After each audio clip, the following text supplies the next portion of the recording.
กินแบบธรรมชาตินี่แหละมันแซ่บเนาะปันเช้าเนี่ย ทีมงานจัดสถานที่เด้อนี่เด้อผู้สายไฟกันยังขึ้นเนี้ย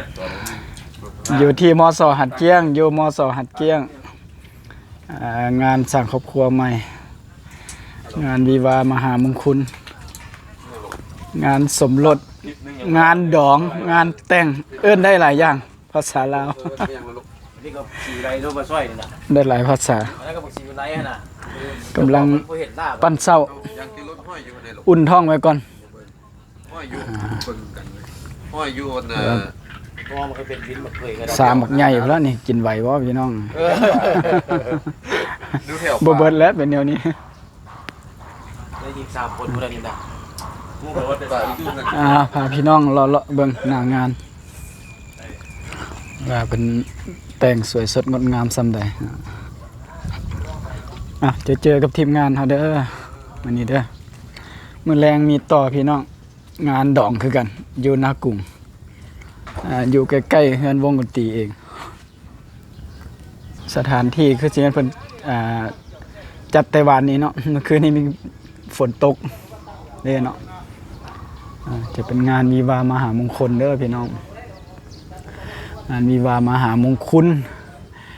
ที่3 เดือน 5 ปี 2025เป็นบอนถ่ายรูปถ่ายหอยบอนหน้างานพี่น้องก็ถือว่างานใหญ่หรูหรางานอลังการอีกอลังการงานสร้างชีวิตคนเฮาก็ดิ้นรนไปเนาะพี่น้องเนาะบ่หาก็บ่มีกินมันยามหาได้มาแล้วมันก็ไปเด้อเรื่องปัจจัยเนี่ยสรุปแล้วมันก็บ่เป็นของไผเนาะพี่น้องเนาะหามาได้มาแล้วมันก็ไปมันบ่เป็นของไผต่างแต่ผู้ใดสิครองได้ดลเท่านั้นยามขึ้นก็อย่าลงยามลงก็อย่าท้อมันเป็นสิ่ง เพิ่นห้องว่าแนวใดว่าทางโลกก็คือว่าเป็นสิ่งละ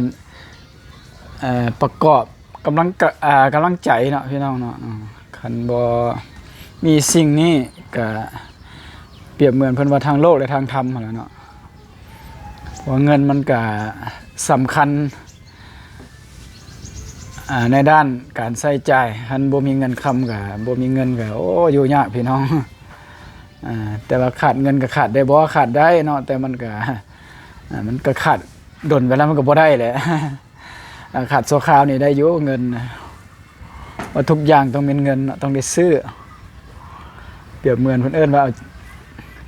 เจี้ยมีคุณค่าทุกคนก็ดิ้นรนเพื่อเงินนี่แหละแต่ว่าก็เอาตามเหตุตามปัจจัยเนาะพี่น้องเนาะก็อย่าหลงกับมันหลายฉะนั้นก็ทุกคนก็ต้องได้ทำมาหากินเพื่อการเลี้ยงชีพ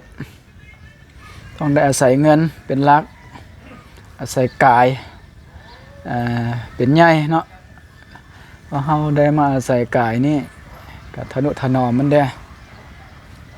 แต่ว่าสุดท้ายก็บ่ไปจุดเดียวกันเบิดแหละพี่น้องนะฝากไว้กับ EC ซัมนี่เด้อทางภายในและต่างประเทศพ่อกันในการไลฟ์สดอีกทีนึงเด้อพี่น้องเด้อฝากอย่าลืมกดติดตามกดไลค์กดแชร์ซอยเด้อเมื่อแรงเจอกันอีกพี่น้องอยู่งานดองนากุ้งคือเก่ามื้อนี้เฮามี2 งานเนาะพ่อกันโชคดีเบิดทุกคนเด้อ